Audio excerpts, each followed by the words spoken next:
वक्फ bill Lok Sabha के बाद राज्यसभा में भी कल देर रात पास हुआ। वहीं वक्फ बिल के पास होने के बाद उत्तर प्रदेश सरकार एक्शन में है। सरकार ने फैसला किया है कि वक्फ की संपत्तियों पर हर जिले में सर्वे होगा। राजस्व विभाग इस सर्वे के जरिए ये पता लगाएंगे कि कहीं सरकारी जमीन को तो वक्फ की संपत्ति बताकर कब्जा नहीं कर लिया गया है। एक रिपोर्ट देखिए।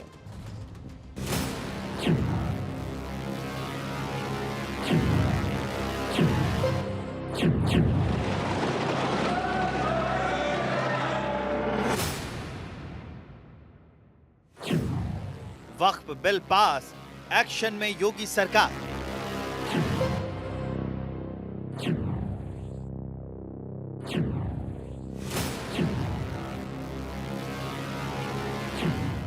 वक्फ बोर्ड पर गरजे योगी, अवैध संपत्ति जब्त होगी।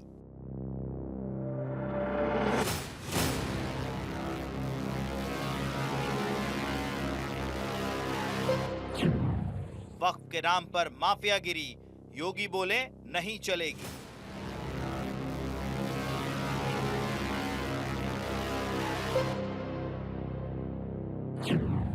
योगी का कमिटमेंट, वक्फ संपत्तियों का सर्वे सेट।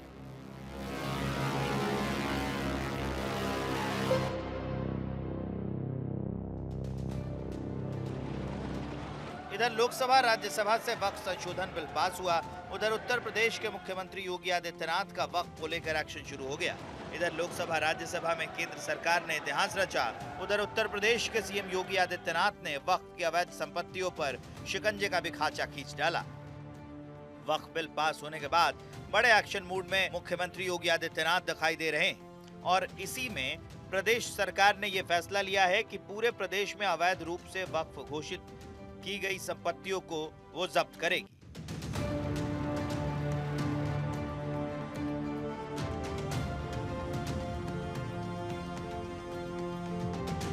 इस बारे में सभी जिलों के जिलाधिकारियों को अभियान चलाने का निर्देश दिया गया है। वक्फ बोर्ड की अवैध संपत्तियों पर पहले भी योगी का बुलडोजर दौड़ता रहा है। अब मुख्यमंत्री योगी आदित्यनाथ खुद ये साफ कर चुके हैं कि वक्फ के नाम पर माफियागिरी बर्दाश्त नहीं की जाएगी। जो लोग प्रयागराज की पहचान को छुपाते थे, वे नहीं चाहते थे इस पौराणिक सिटी को एक पहचान मिले। वे नहीं चाहते थे कि निषाद राज और भगवान राम के इस मिलन स्थल को एक पहचान मिले, क्योंकि उनके लिए अपना वोट बैंक महत्वपूर्ण था। देख रहे हो ना, देख रहे हो, यहां पर भी निषाद राज की पौराणिक भूमि पर कब्जा और जगह जगह शहरों पर भी वक्फ के नाम पर कब्जे किए गए हैं। अब तो हम प्रधानमंत्री जी के प्रति आभार व्यक्त करते हैं।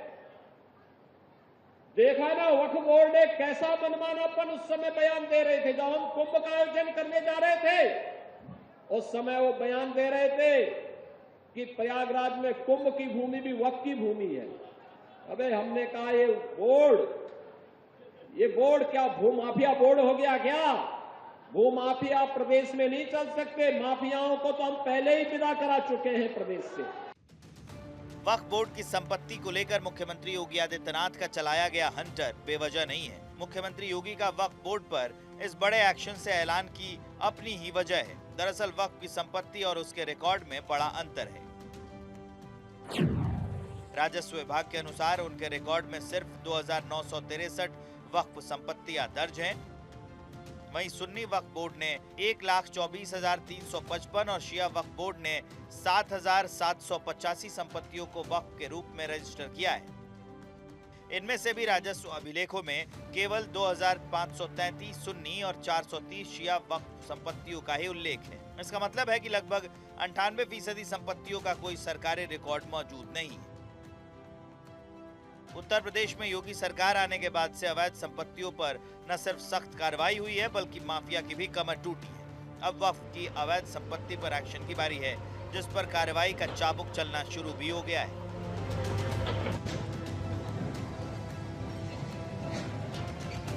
प्रधानमंत्री मोदी जी के, गृह मंत्री अमित शाह जी के, जिन्होंने वक्फ बोर्ड की मनमानी पर लगाम लगा करके वेलफेयर के कार्य के साथ ये सभी बोर्ड जुड़े, इसके लिए वक्फ बोर्ड से संबंधित एक अत्यंत महत्वपूर्ण अधिनियम को संसद में, लोकसभा में पारित किया है।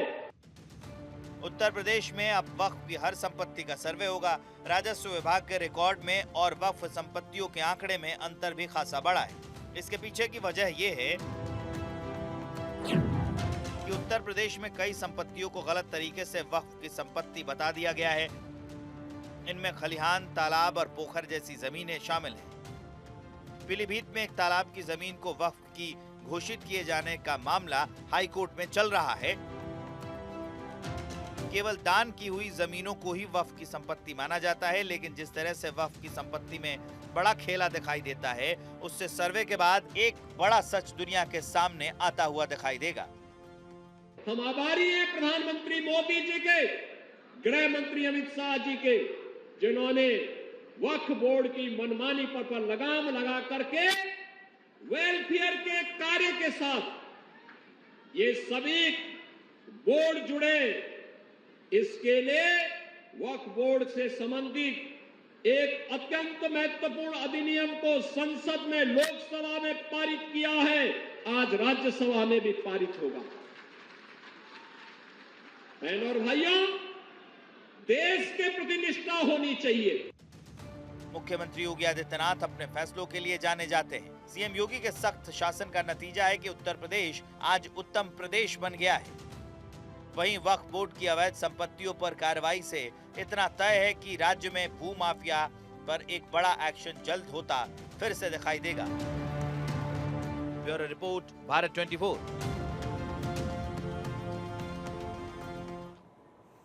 अवैध कब्जे की बात आए तो दो नाम उत्तर प्रदेश में हमेशा से चर्चा का विषय रहे। हम बात कर रहे हैं मुख्तार अंसारी और अतीक अहमद की। इस दोनों पर भी वक्फ की संपत्ति पर कब्जा करने का आरोप लगता आ रहा है। इसके बाद मुख्यमंत्री योगी का बुलडोजर इन दोनों माफिया की अवैध संपत्ति पर जमकर गरजा भी। गाजीपुर में मुख्तार अंसारी ने एक कब्रिस्तान की जमीन पर कब्जा कर एक आलिशान होटल गजल बनाया। इस होटल की खरीद बिक्री में जब गड़बड़ी पाई गई तो फिर इस होटल पर बुलडोजर की कार्रवाई हुई। योगी सरकार ने सख्त एक्शन लेते हुए गाजीपुर में वक्फ की संपत्ति पर बने इस होटल को मिट्टी में मिला दिया। वैसे ही अतीक की फैमिली भी इस पूरे मामले में पीछे नहीं थी। अतीक अहमद ने रंगदारी के दबाव में उत्तर प्रदेश सुन्नी सेंट्रल वक्फ बोर्ड की संपत्ति अपने परिवार वालों के नाम पर अवैध तरीके से लीज पर ली थी। इस करोड़ों की संपत्ति के लिए बड़ी मामूली सी रकम चुकाई गई। प्रयागराज माफिया अतीक और उसके परिवार ने गुतबली मोहम्मद अशम से साठगांठ करके तकरीबन 50 करोड़ की जमीन पर कब्जा किया।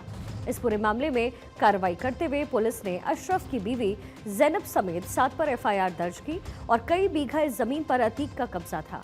ये मामला नवंबर 2023 में सामने आया, जिसके बाद जून 2024 में योगी सरकार ने इस अवैध संपत्ति पर बुलडोजर चलवा दिया।